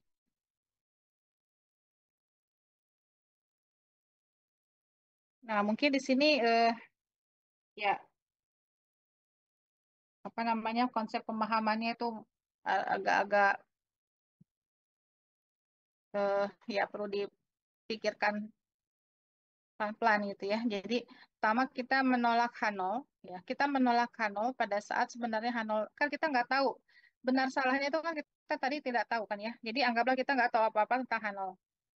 Jadi kalaupun kita menolak H0 bukan berarti kita tahu H0 itu salah gitu. Enggak. Ya, jadi bisa jadi kita menolak H0 padahal H0 itu harusnya benar. Ya tadi kita menolak H0 kan apa tadi? Menolak H0 karena memang kita tuh ya dari bukti data sampel tadi ya. Jadi dasarnya itu hanya dari data sampel, bukan dari kita tahu bahwa H0 itu benar atau salah. Jadi bukan itu ya. Jadi kita menolak atau menerima H0 itu hanya karena apakah data sampel kita itu cukup atau tidak gitu ya untuk mendukung. Nah, jadi ini yang terjadi akhirnya ya. Kalau H0 itu benar kemudian kita tolak, nah berarti kan kita melakukan kesalahan ya. Nah, disebut kesalahannya adalah kesalahan tipe 1 yang dinotasikan dengan alfa ya, yang bisa kita kenal itu ya, level signifikansi alfa. Yang nilainya ada 1% dan ada 5% ya. Nah, kemudian ketika kita eh, tidak menolak H0, pada saat kondisi H0-nya itu salah, H0 salah, tapi kita tidak menolak ya. Kenapa? Karena kita juga nggak tahu gitu ya. Kita nggak tahu H0 itu salah. Kemudian akhirnya tidak menolak. Tidak menolak artinya menerima. H0 salah, tapi kita terima gitu. Kenapa ya? Karena kita benar-benar nggak tahu apakah H0 itu salah atau tidaknya. Kita tahunya berdasarkan sampel saja gitu ya. Nah, itu berarti kita sudah melakukan kesalahan tipe 2. Notasi dengan beta. Nah, yang ini jarang digunakan, yang sering digunakan adalah yang kesalahan tipe 1 ini ya. Yaitu menolak H0 pada saat H0 benar. Ini yang perlu kita ketahui secara konsep ya. Nah, ini mungkin pakai bahasa Inggris karena saya crop dari buku apa? Dari buku teks bahasa Inggris. Nah, ini yang terjadi nih. Ini situasi yang terjadi ketika kita apa namanya melakukan pengujian hipotesis ya. Lihat pada kolom pertama ya. Nah, rumusan hipotesis H0 kita ya. Kan ada dua kemungkinan, apakah benar atau salah ya. Kolom pertama kalau H0 benar, kolom kedua kalau H0 salah. Yang ini sama sekali kita tidak tahu. Sama sekali tidak tahu H0 itu apakah benar atau salah. Kemudian kita punya data sampel ya, data sampel dari data sampel yang kita olah, kita uji gitu ya, sampai kepada penarikan kesimpulan ya. Jadi data sampel kita akhirnya mengarahkan kita untuk yang pertama ya, kemungkinan pertama tidak menolak H0, do not reject H0 ya, tidak menolak H0. Nah, kalau seperti ini tidak menolak H0 pada kondisi H0 benar, ya berarti kita beruntung gitu ya. Kita beruntung. Jadi data sampel kita menuntun ke arah yang benar gitu ya, ke jalan yang benar berarti ya. Nah, tapi ketika kita melakukan penolakan H0, ya, pada saat H0 itu benar, berarti kita sudah melakukan kesalahan. Ya, berarti data sampel kita mengarah apa menuntun ke jalan yang sesat gitu berarti ya. Kemungkinan gitu. Nah, sama seperti tadi ya, kalau kalau seandainya H0 itu salah, kemudian kita tidak tolak, udah salah, tapi kita tidak tolak, berarti kita yang melakukan kesalahan tipe 2 gitu ya. Dan ketika H0 salah, dan kemudian kita tolak, nah itu baru benar juga ya. Ya, jadi menolak dan menerima H0 itu semua hanya berdasarkan kepada data sampel aja, ya. Dari berdasarkan pengujian dari data sampel. Ya, jadi mungkin gambarannya gitu ya, tentang pengujian hipotesis. Nah, ini kita langsung ke bahas soal. Jadi sebenarnya apa yang sudah kita pelajari kemarin di pendugaan selang itu semua sudah selang itu sudah mulai mengarah kepada pengujian hipotesis formulanya ya. Formula statistiknya itu sudah mengarah ke pengujian hipotesis. Ya, cuman bedanya kalau untuk rumusnya itu ya, baik itu rumus Z, rumus T gitu ya, rumus C, rumus F. Kalau yang pendugaan selang itu kan hanya di apa namanya rumusnya itu dimanipulasi sehingga memperoleh suatu apa bentuk selang gitu ya. Nah, kalau di sini kita langsung apa namanya langsung menggunakan formula yang tadi ya, keempat formula. Ya, tapi tergantung soalnya ya. Ini berkenaan dengan apa gitu ya. Jadi sama eh, pemahaman awal pemahaman di awal itu sama seperti ketika ketika kita mengerjakan soal menduga selang. Ini tentang apa dulu gitu ya? Apakah tentang rataan atau tentang ragam gitu ya? Tentang rataan, apakah ini satu populasi, apakah dua populasi gitu. Jadi alurnya sama sebenarnya. Nah ini judulnya udah jelas lah. Ini uji berkaitan dengan satu rataan. Oh, berarti ini soal ini berkenaan dengan mu ya, berkenaan dengan rataan populasi. Berarti mau menguji eh, mu populasi ya. Menguji hipotesisnya berarti mau menguji rataan populasi. Ya, mungkin soalnya sih yang agak panjang-panjang. Jadi mungkin bedanya kalau di statistik penelitian yang dikasih datanya data mentah ya.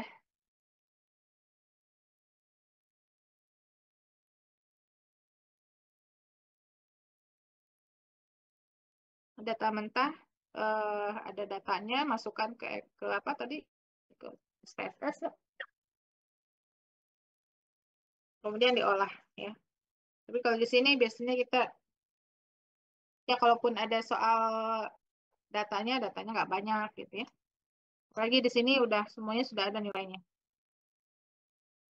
Diberikan sampel atau contoh acak ya, 100 buah tentang kematian, tentang rataan masa hidup. Ya. Ya, berarti ini kan informasinya udah jelas di sini ada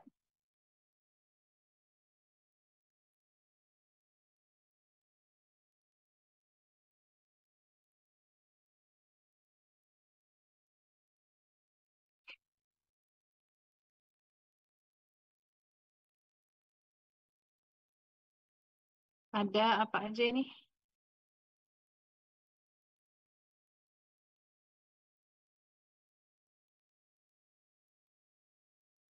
Sebentar ini kayaknya soalnya dipisah aja ya biar saya punya space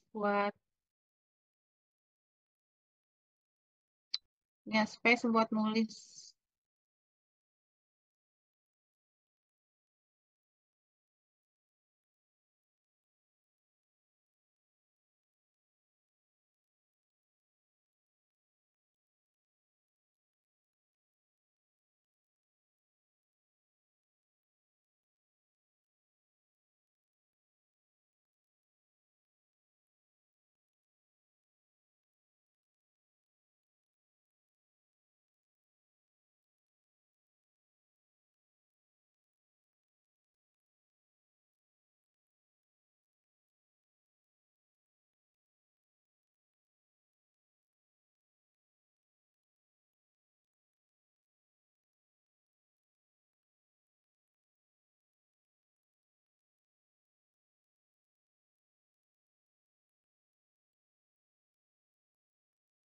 Ya, sudah besar lagi belum? Ya,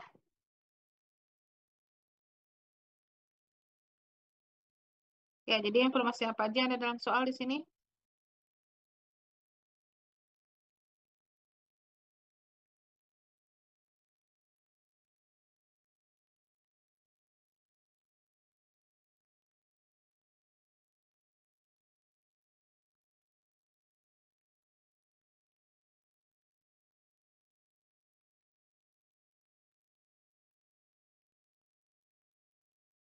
Ada contoh acak N, berarti ini N ya, 100 tuh N.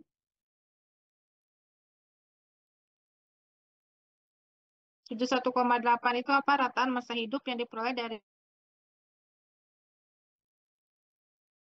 ini adalah X barnya. Asumsi simpangan baku populasi, berarti ini simpangan baku populasi, berarti ini sigma ya, karena dari populasi. Kemudian mau menguji apakah data sampel yang diberikan di sini gitu ya, yang diperoleh gitu ya dari sampel. Ya, jadi apakah mendukung gitu ya kenyataan bahwa saat ini rata-rata masa hidup orang ya itu lebih dari 70 tahun. Ya, karena kan dari sampel kan diperoleh 71,8 ya dari data sampel yang diambil. Nah, apakah sampel ini mendukung apakah memang benar gitu ya? Rata masa hidup sekarang ini sudah berubah gitu ya. Lebih dari 70 gitu ya, lebih orangnya lebih sehat-sehat, lebih panjang umur gitu ya. Apakah benar seperti itu? Nah, itu kan kita tidak bisa menyimpulkan hanya dari sampel yang diperoleh dari 100 buah gitu ya. Dari 100 buah yang didata kita langsung menyimpulkan kan nggak seperti itu. Nah, ini harus diuji secara statistik ya. Yang biasanya prosedurnya itu dalam statistik itu eh, runut ya. Jadi apa namanya mulai dari tadi ya menyatakan hipotesis nulnya gitu ya. Kemudian menyatakan hipotesis alternatifnya dan seterusnya ya. Mungkin kalian sudah coba belajar atau sudah pernah coba di statistik penelitian mungkin ya. Jadi yang pertama kita tuliskan adalah H0-nya, H0, hipotesis nulnya ya. Nah, kalau yang berkenaan dengan satu rataan ya, yang berkenaan dengan satu ragam, berarti karena ini ada satu populasi, berarti ada satu rataan mengenai miu ya, rata itu kan berarti kan miu. Ini kita tuliskan miu populasinya itu adalah sebesar 70 ya, 70 tahun ya. Nah, sedangkan kita mau menguji ya tadi hipotesis alternatif itu apa? Hipotesis alternatif adalah dugaan jawaban dari tujuan eksperimen kita ya. Tujuan eksperimennya tadi apakah memang benar gitu ya? Eh, ternyata miunya itu sudah terjadi perubahan ya. Jadi manusia sudah lebih sehat, lebih panjang umur sehingga rataan masa hidup itu bisa lebih dari 70 tahun. Nah, kesimpulan apa nanti akan kita peroleh gitu ya? Apakah menolak H0 atau menerima H0? Nah, itu yang prosedurnya nanti dilihat. Alfanya berapa? Alfanya nggak dikasih tahu ya? Nggak ada di soal ya? Ya, kita ambil ini aja deh. Alfa biasanya kalau ini soalnya bukan soal apa namanya eksperimennya adalah eksperimen yang sifatnya apa ya? Tidak bukan ilmiah. Jadi apa namanya bukan eksperimen yang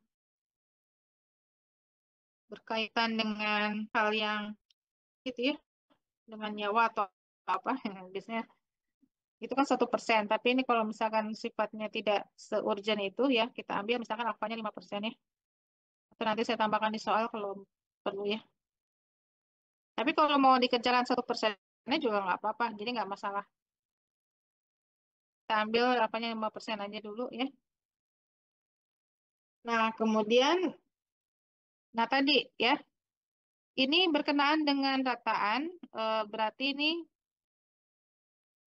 kalau rataan itu kan kemungkinannya dua, sebarannya apakah Z atau KT gitu ya, sama seperti pada saat selang ya, menunggu selang. Nah, menggunakan Z atau T itu tergantung kepada apa? Tergantung kepada asumsi dari populasinya. Apakah ragam populasi diketahui atau tidak? Ya, sedangkan di sini diasumsikan simpan baku populasinya ada. Ya, kalau simpan baku populasi ada, diberikan nilainya, berarti kita pakai Z. Kalau tidak ada, berarti kita pakai T. Ya, kan kemungkinannya dua tadi ya. Berarti ini kita pakai Z. Nah, rumus Z yang kita pakai apa? Jadi ini langkah-langkah yang langkah-langkah penting yang apa namanya yang harus dituliskan ya. Nah, rumus Z-nya itu, nah rumus Z itu kan yang kalau mau ditampilkan yang pernah kita pada saat bahas soal ya, bukan soal apa, dugaan parameter, perdugaan selang.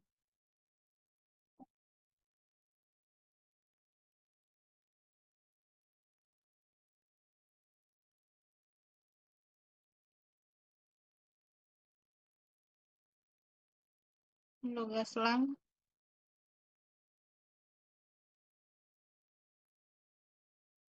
ya jadi rumusnya tuh itu aja sebenarnya ya.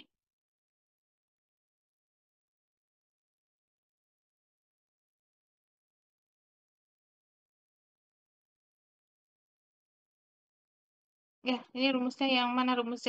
Nah, ini rumus Z teorema limit sentral. Jadi dari teorema apa rumus Z ini kan nanti akan menghasilkan selang gitu ya. Bedanya kalau di selang dirubah, dimodifikasi sampai menghasilkan selang. Tapi rumus yang dipakai ada rumus yang ini, rumus teorema limit sentral ya.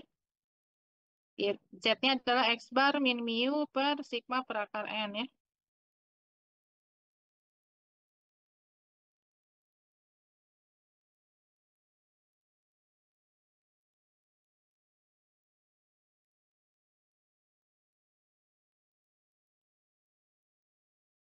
X bar min mu per sigma per akar N ya. X barnya sudah ada gitu ya. X barnya sudah ada, mu-nya juga sudah ada ya. Kalau mau dihitung ya silakan bisa langsung dimasukkan aja. X barnya berapa? 71,8 dikurangi mu-nya eh 70 ya. Ya, mu itu kan mu populasi apa rata populasi 70.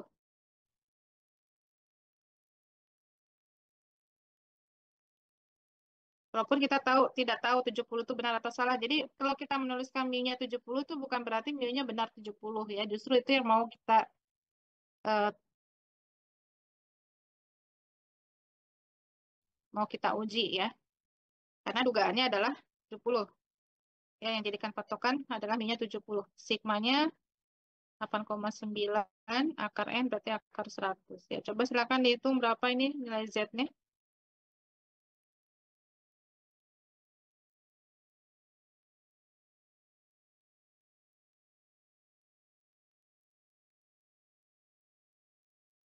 2,2,02 247. Ya,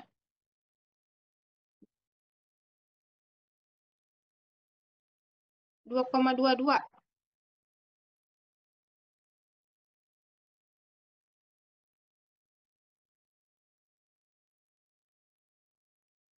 Ada nolnya apa enggak? Atau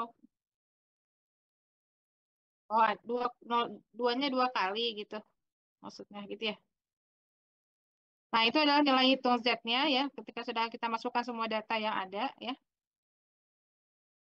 Nah, baru kita putuskan ya. Jadi mungkin kalau di menggunakan SPSS biasanya ada panduan ya, bukan ada panduannya prosedurnya. Prosedur untuk menolak H0 dan menolak H0 atau menerima H0. Apa yang kalau mesti kalian ingat coba?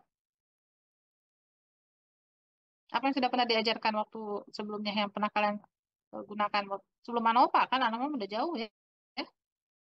Ini waktu ini kan mungkin awal-awal kali. Ada yang mau jawab? Apa prosedur yang diarahkan?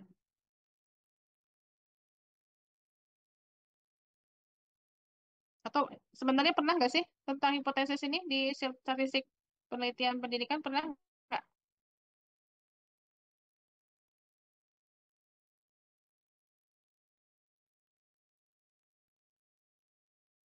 Pernah atau belum? Kalau saya mau belum nggak pernah. Ya, coba suaranya kurang jelas apa?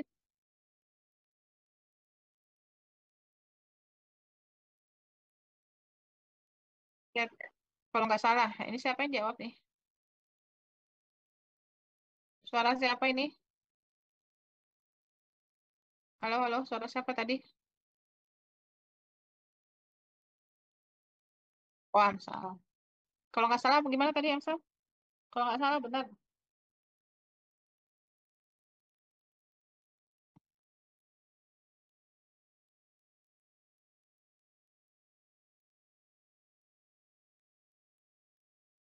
S hitung. Pakai S apa Z? S apa Z? Kalau di sini kita Z hitung ya. Kan rumusnya rumus Z ini ya. Kita pakai rumus Z. Kenapa pakai rumus Z? Karena ini tadi ya. Asumsi asumsi sigma populasi diketahui berarti nah ini Z hitung nih. Jadi ini sebenarnya adalah Z hitung kita ya. Kenapa Z hitung ya? Karena dari hitungan ya masukin X bar, masukin mu gitu ya. Sigmanya ada, sigma populasi. Ya ini Z hitung. Ya tadi kata Amsal kalau nggak salah ya nggak salah. Nah jadi sebenarnya eh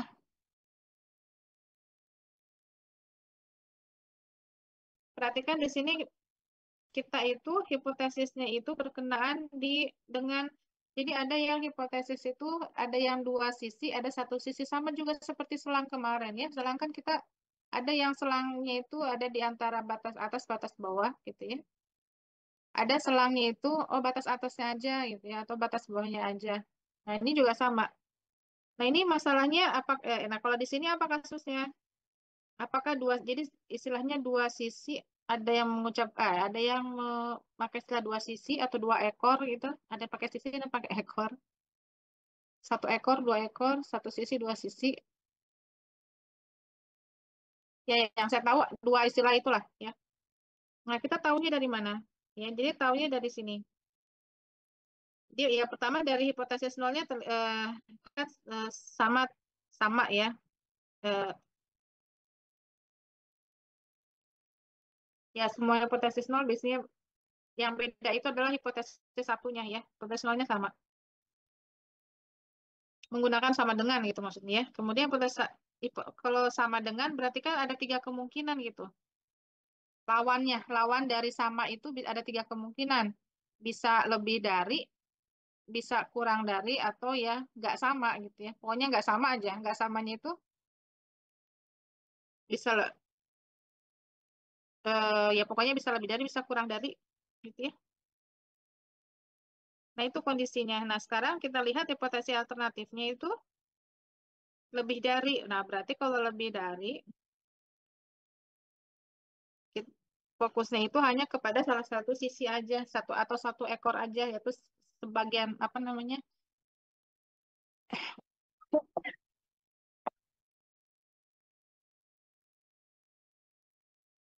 ya lebih dari kan berarti kita hanya melihat yang bagian kanannya aja gitu ya, batas atas. Kalau di selang itu batas atasnya aja gitu kan. Kalau Hanol kan semua sama, pakai sama dengan ya, Hanol itu semua sama dengan, sedangkan pada saat itu yang tadi ya, yang kemungkinan-kemungkinan kalau nggak sama gitu ya. Nah, berarti kita berhubungan dengan satu sisi atau satu ekor. Berarti kalau eh, kita gambarkan apa namanya eh, grafik Z-nya ya, sebaran normal baku ya.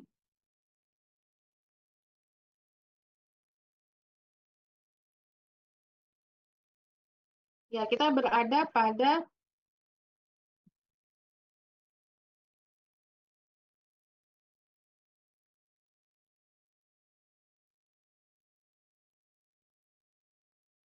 Z Z hitung yang Z tabelnya yang ini alfanya 5% ya. Berarti alfa 5% berarti luas daerahnya itu adalah 0,05 ya. Nah, ini berapa nilai Z 0,05 ya. Berarti kita kan ya tadi kan sebelah kanan berarti ya berarti kita ada di sebelah kanan ya. Ekor kanan. Coba cari di tabel berapa? Nilai Z yang alfanya atau luas daerahnya sebelah kanan adalah 0,05.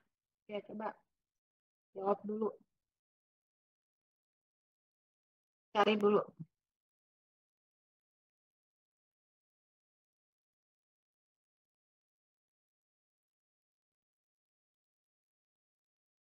Yang sudah dapat silakan disebutkan berapa Z yang alfanya atau luas daerahnya sebelah kanan 0,05. Kalau nggak ada yang jawab ya ntar dicari satu-satu yang mau jawab.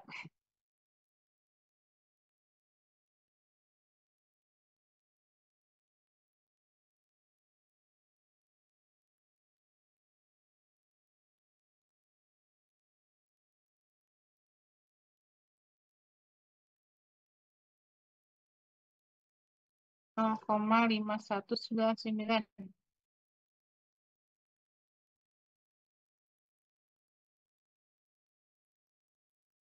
Nah itu jangan sampai kebalik lagi. Luas daerahnya 0,05. Nah, ini yang dicari 0,05-nya itu yang di mana ini? Yang di dalam tabel atau yang di sebelah kiri? Ini kesalahan yang sering jadi ya, sering nih, sering banget ya. Jadi salah melihat tabel. Kenapa? Karena yang dicari itu ada nilai Z. Z itu yang di sebelah kiri, itu nilai Z-nya. Sedangkan yang luas daerah itu yang di dalam tabel. Ya, yang di dalam tabel. Nah, ini yang 0,05 itu adalah luas daerahnya, berarti yang di dalam tabelnya. Berarti yang adakah nilai 0,05 yang ada di dalam tabel, yang nilai Z-nya berapa yang di kolom kiri gitu. Jadi jangan dibalik nih, ini pasti siapa tadi? Amsal ya? Asal lihatnya yang 0,05 pasti yang di kolom kiri pasti ya. Berarti kebalik.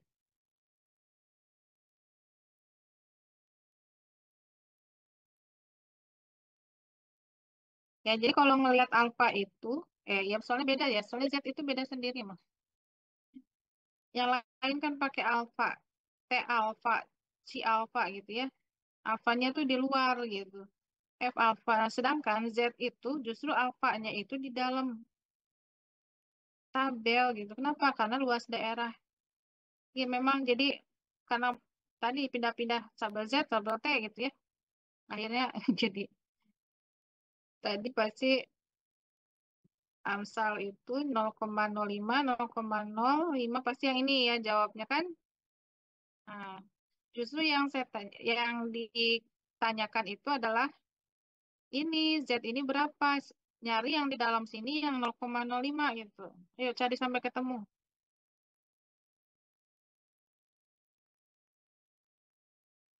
Min 1,65 Bu. Berapa? Min 1,65. 1,6. Positif? Negatif Bu. Oh, negatif. Negatif ya.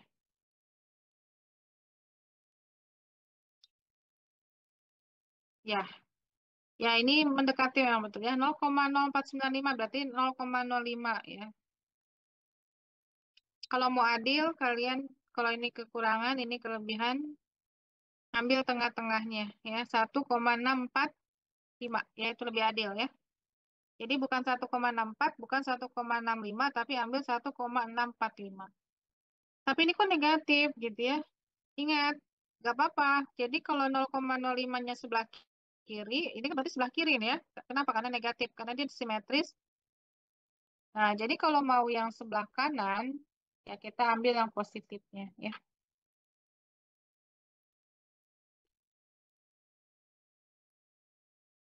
Ya, ini kan kita maunya yang sebelah kanan. Itu berarti yang kondisinya tadi dalam tabel tadi, itu adalah yang di sini. Posisinya 0,5-nya ke kiri. Ya. Tapi sebenarnya bisa aja kalau mau nyari di tabel yang sebelah kanan ya. Habis ini kuliah apa? Gak ada ya? Tanggung ya. Kalau mau yang sebelah kanan itu jangan yang 0,05 ya. Berarti yang kalau sebelah kanan 0,05 pasti sebelah kirinya 0,95. Jadi kalau mau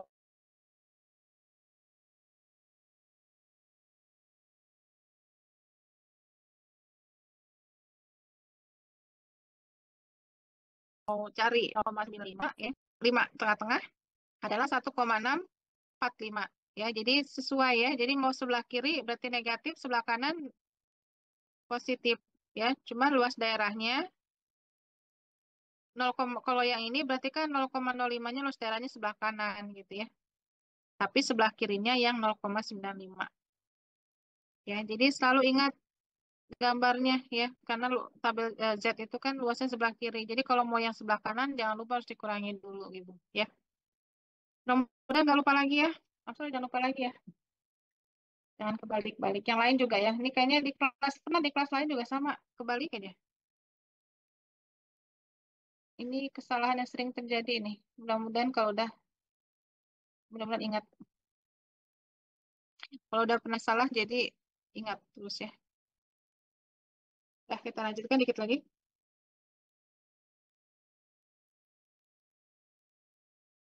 Nah, jadi ini adalah 1,645 ya. Kalau kita ganti aja langsung.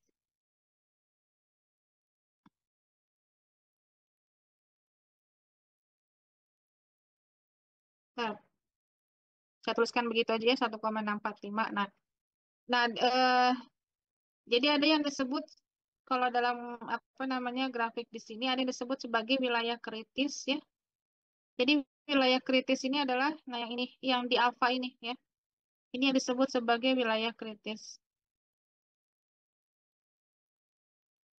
Wilayah kritis atau wilayah kritik sama aja. Yang wilayah apa? Yaitu wilayah penolakan H0 ya. Jadi wilayah penolakan H0.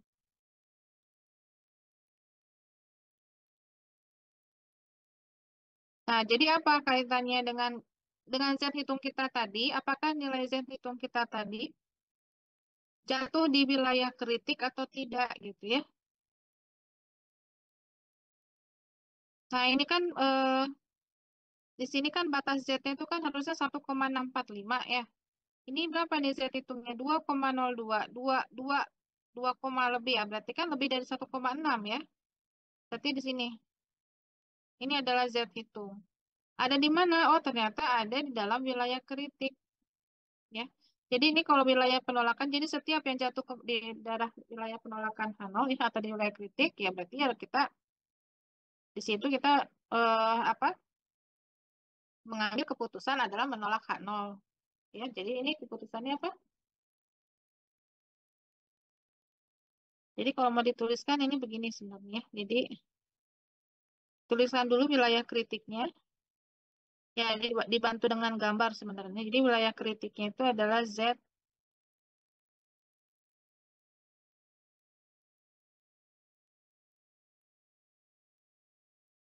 lebih dari 1,645 ya. Ya kalau nggak mau pakai gambar berarti kan ditulis. Kalau pakai gambar ya seperti itu. Itu ya wilayah kritiknya. Nah, kesimpulannya apa? Ternyata Z hitung sama dengan 2,022 gitu ya. Lebih dari Z. Nah ini Z tabel tuh yang ini ya. 1,645 lebih dari Z tabel ya. Atau lebih dari 1,645 gitu ya. Nah berarti keputusannya apa? Berarti keputusannya adalah tolak karena dia jatuh di wilayah kritik, maka keputusannya adalah tolak H0 gitu ya.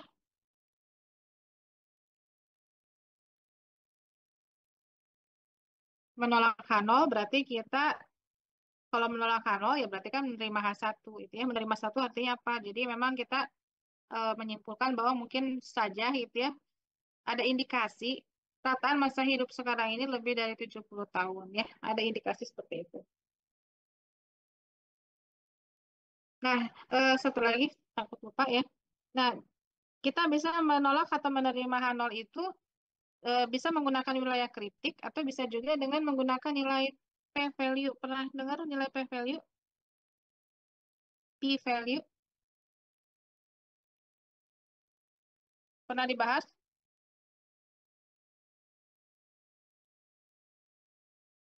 Siapa yang pernah dengar?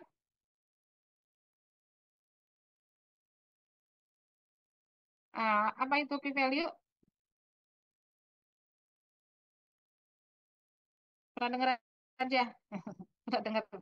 Ya, jadi p-value itu adalah, jadi kalau pakai SPSS pasti dia keluar nilai p-value itu. Cuma p-value itu sebenarnya apa? Ya, jadi kalau dalam konsep eh, apa namanya ya teorinya ya, p-value itu adalah nilai yang dihitung ya dari SPSS itu dihitung yaitu luas daerahnya ya. Jadi ini adalah berkenaan dengan luas daerah atau kalau luas daerah atau peluang ya. Jadi kan luas daerah dengan peluang itu kan sebenarnya sama ya, konsepnya sama. Dalam dalam dalam konsep statistik adalah peluang, tapi kalau dalam grafiknya itu adalah luas daerahnya. Jadi luas daerahnya itu berarti dia lebih kecil ya. Kalau p-value-nya lebih kecil dari alfa, ya berarti kesimpulannya adalah tolakan nol. Nah, ini harus sesuai ya. Jadi sesuai, jadi bisa mau pakai konsep ini atau mau pakai konsep wilayah kritik gitu ya. Nah, coba p-value kita mana? Ya, nah cuman masalahnya di sini memang tadi ya, ini harus apa namanya? Kalau dipakai pakai aplikasi keluar. Nah, tapi di sini kita bisa menggunakan pakai ini Z hitung kita tadi nih ya. Z hitung kita tadi kan 2,022. Aduh, kita nambah berapa menit maaf ya. 2,022. Nah, ini kita lihat lagi di tabel. Ya, ini harus sesuai. Coba cari 2,022. Jadi jangan sampai salah lagi. 2,022 itu adalah apanya? Nilai Z-nya ya. Z hitung berarti Z. Jadi jangan salah. Z hitung 2,02 lah gitu ya. Z-nya bukan bukan bukan peluangnya ya. Berarti Z-nya 2,02 ya. Sini ya.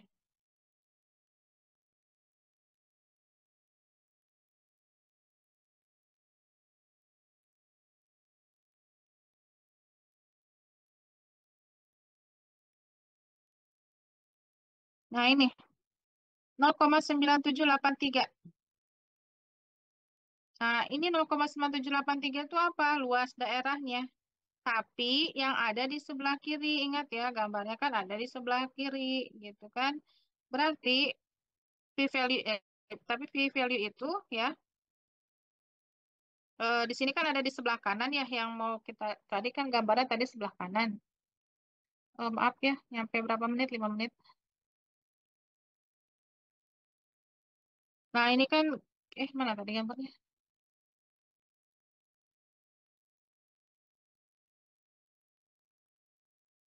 Kita mau luas daerah yang sebelah kanan. Tadi yang dihasilkan dari tabel itu luas yang sebelah kiri. Kita mau ngecek yang luas sebelah kanannya, sebelah kanan dari sini. Berarti satu dikurangin berapa tadi? Coba tolong bantu. Satu dikurangi. Satu dikurangi apa ya? Yang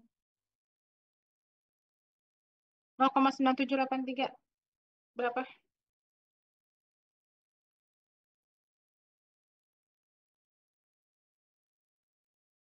0,0217. 0,0217. Oke, makasih.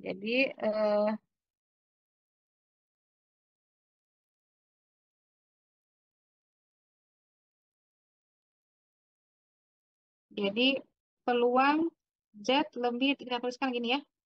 2,02 aja. Ini adalah yang lebih ya. Tadi kalau yang 0,9 itu kan yang kurang. Berarti yang lebihnya itu yang satu dikurangi tadi, yang udah dihitung ya, 0,2017 ya. Nah, ini p-value-nya ini adalah p-value.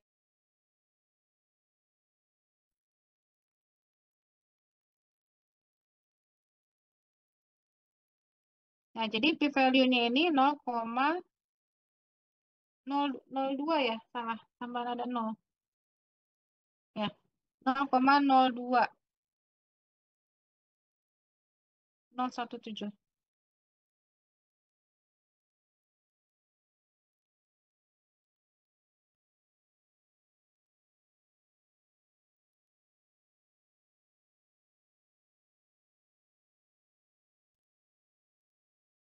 Ya, 0,0217 nggak ada nolnya ya.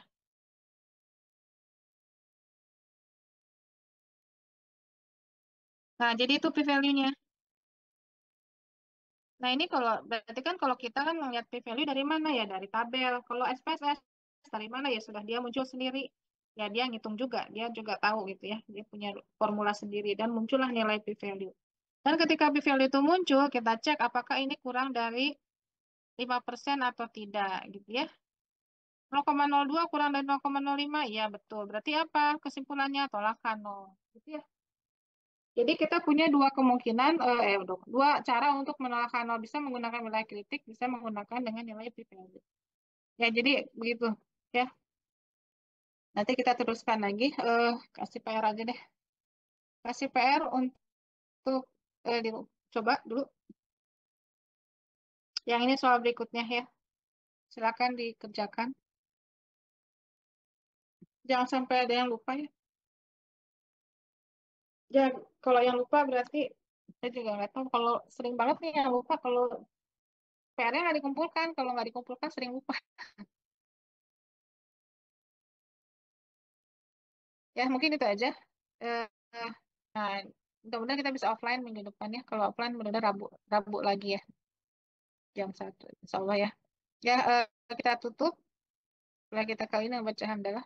Alhamdulillahirrahmanirrahim. Assalamualaikum warahmatullahi wabarakatuh. Waalaikumsalam warahmatullahi Ya, wabarakatuh. saya tutup ya.